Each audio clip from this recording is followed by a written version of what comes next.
135 000 €. C'est ce que j'ai réussi à économiser sur toutes mes opérations immobilières combinées. Et c'est exactement pour cette raison que j'ai réussi à faire du cash flow positif sur chacune de mes opérations. Pas parce que je suis allé acheter un bien dans une zone à fort rendement, à 10, 12, 15, 20%. Pas parce que j'ai fait des stratégies optimisées comme la colocation, de la courte durée ou du logement atypique, bien que j'en ai fait. Mais simplement parce que j'ai appliqué une méthode simple, une méthode reproductible. Et cette méthode, elle tient en 5 leviers. 5 leviers qui sont facilement actionnables dès ton premier achat, dès ta première opération. Et dans cette vidéo, je vais te les montrer, je vais te les détailler un par un.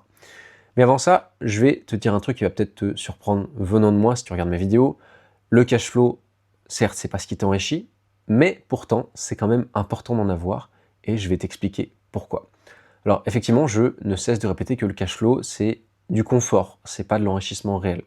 Ce qui t'enrichit avant tout, c'est le capital remboursé par tes locataires tous les mois et c'est la plus-value latente, c'est-à-dire la plus-value à la revente lorsque tu vas arbitrer ton bien. C'est pas les 200, 300, 400 € qui tombent chaque mois sur ton compte, même si c'est sûr que c'est confortable. Alors pourquoi j'ai décidé dans cette vidéo de parler de cash flow positif? Parce que le cash flow, in fine, c'est ce qui te permet de tenir. C'est ton filet de sécurité, c'est ce qui fait que quand tu as un impayé, une vacance locative prolongée, un problème technique, des travaux à faire, tu n'as pas à sortir de l'argent de ta poche. Et surtout, c'est ce qui te permet d'enchaîner les opérations parce que si, admettons, chaque bien te coûte 300 € par mois, 300 € que tu dois mettre de ta poche, bah, au bout de 3 biens, tu es à quasiment 1000 € par mois. Et là, tu es totalement asphyxié, tu peux plus avancer. Donc oui, le cash flow, on est d'accord que ce n'est pas l'objectif principal à atteindre, mais c'est une condition nécessaire, à mon sens, pour construire du patrimoine sereinement sur le long terme. Maintenant, je vais te montrer les 5 leviers que j'utilise personnellement pour m'assurer systématiquement d'avoir du cash flow positif. Le premier, c'est celui qui a le plus d'impact. Le cash flow, il faut bien que tu comprennes que ça se joue avant tout à l'achat et pas après. Si tu payes trop cher ton bien, si tu payes trop cher ta première acquisition, tu auras beau optimiser tout ce que tu veux derrière, tout le reste, tu seras toujours soit en cash flow négatif, ou alors ton cash flow ne sera pas aussi bien optimisé que tu aurais pu si tu avais fait une bonne négociation. C'est mathématique. Sur mes 3 dernières opérations, j'ai négocié 135 000 € au total. 85 000 € sur ma résidence principale, 25 000 € sur un petit immeuble et encore 25 000 € sur un autre immeuble de rapport plus récemment. Et ces 135 000 €, c'est 135 000 € que je n'emprunte pas à la banque. Donc forcément, ce sont des mensualités plus basses et du cash flow en plus chaque mois. Concrètement, pour te donner un exemple, si on prend 25 000 € sur un prêt à 4% sur 20 ans, ça va faire environ 150 € de mensualité en moins par mois et pendant 20 ans. Donc, c'est pas négligeable et la première règle, c'est négocie. Négocie ton bien, argumente, apporte des devis comparatifs, montre les défauts du bien, tiens ta position coûte que coûte, ne lâche pas avant d'avoir le prix que tu as fixé sur le papier, le prix que tu veux obtenir. Si c'est pas le cas, si ton offre est refusée et que ça bloque, bah, tu passes à l'opération suivante, mais en tout cas, c'est là-dessus que se fait 80% du travail sur ton cash flow. Mais négocier le prix, forcément, ça ne suffit pas. Il faut aussi optimiser le financement. Et c'est le levier numéro 2. Le financement, c'est pas juste le taux. Le taux, je l'ai déjà dit dans une autre vidéo, clairement, on s'en fout un peu. C'est pas ça qui va changer ton cash flow. Ce qui change ton cash flow, ce sont 3 choses. Première chose, d'abord, c'est la durée d'emprunt. Tu prends la durée la plus longue possible. Généralement, en nom propre, tu vas pouvoir emprunter sur du 20 ans, 25 ans si tu t'en tires bien. Et en SCI, pour du prêt pro, mais c'est absolument pas ce qu'on recherche, on va te proposer souvent du 15 ans. En SCI, tu vas viser à minimal 20 ans et 25 ans si vraiment tu négocies bien ou si tu as un très bon profil bancaire. Donc plus ton différé, ta durée d'emprunt est longue, plus tes mensualités sont basses. C'est mathématique. Deuxième chose, c'est l'apport. Et là, attention, ça peut paraître contre-intuitif, mais mettre de l'apport, ça augmente ton cash flow parce que tu empruntes moins, donc ta mensualité est plus basse. Mais, et c'est à mon sens un gros mais, mettre de l'apport, ça peut aussi te bloquer pour pouvoir enchaîner les opérations.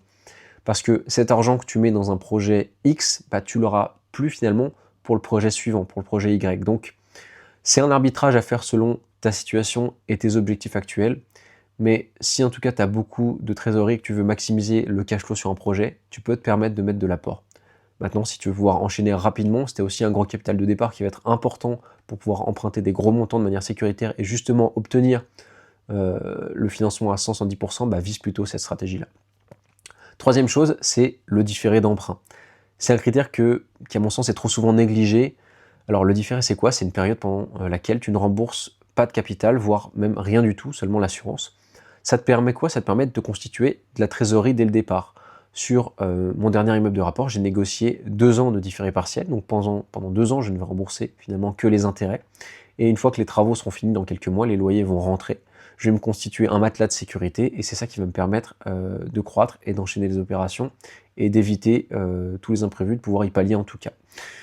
Si d'ailleurs tu veux aller plus loin un peu sur tous ces sujets, acquisition du bien, comment négocier un bien, comment te faire financer à 100%, comment structurer ton opération de A à Z, je t'invite à rejoindre le canal WhatsApp qui se trouve en description.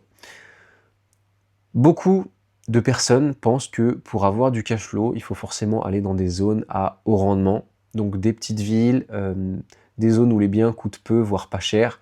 À mon sens, c'est une erreur stratégique terrible. Pourquoi? Parce que ces zones, oui, ok, tu as du rendement sur le papier, mais tu as aussi énormément de facteurs aggravants que tu ne vois pas. Tu as davantage de vacances locatives, tu as des locataires moins sérieux, moins solvables, ou du moins c'est plus compliqué d'en trouver.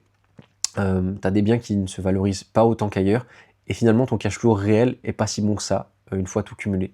Donc personnellement, je préfère investir dans des zones tendues, des zones où la demande locative est forte, où tu n'as pas ou peu de vacances locatives, et où les locataires sont des locataires tout simplement des locataires sérieux, des locataires de qualité, et où ton bien finalement se valorise dans le temps.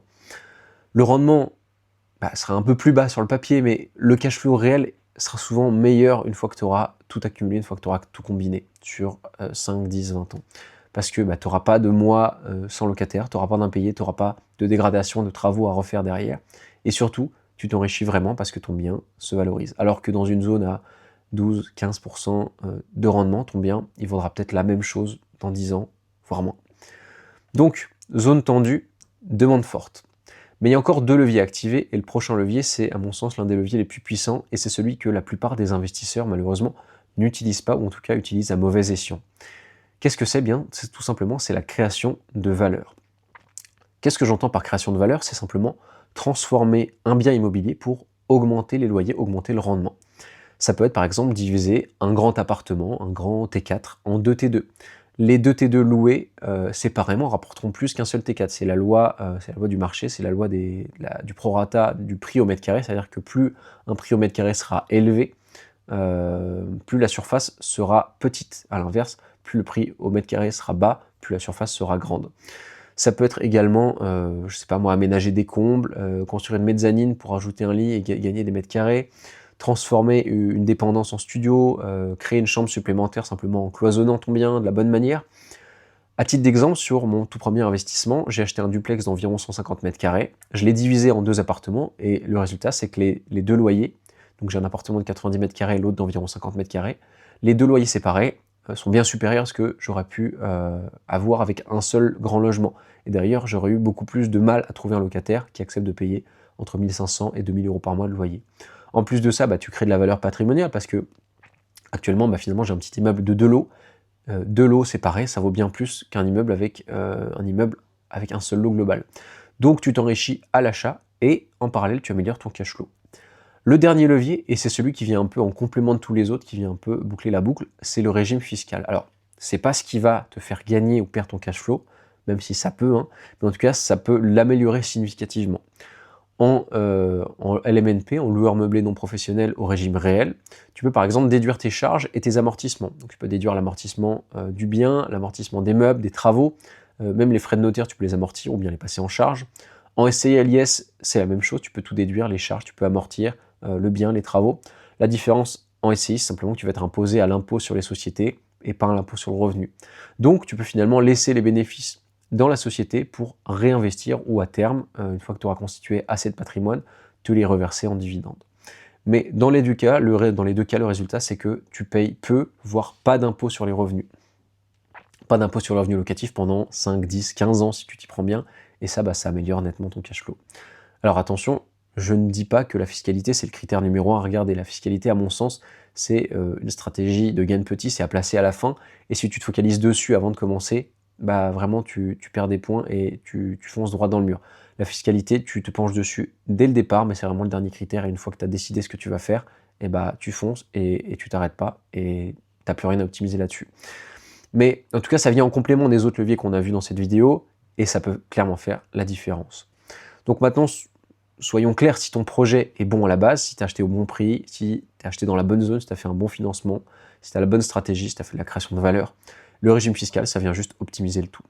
Et une fois ces 5 leviers combinés entre eux, bah c'est comme ça que tu peux avoir du cash flow positif sur tous tes biens, sans avoir forcément à aller chercher du 12%, du 15%, du 20% de rendement dans des zones avec peu de tension locative, voire dans des zones mortes, sans avoir à faire de la courte durée, sans finalement te compliquer la vie.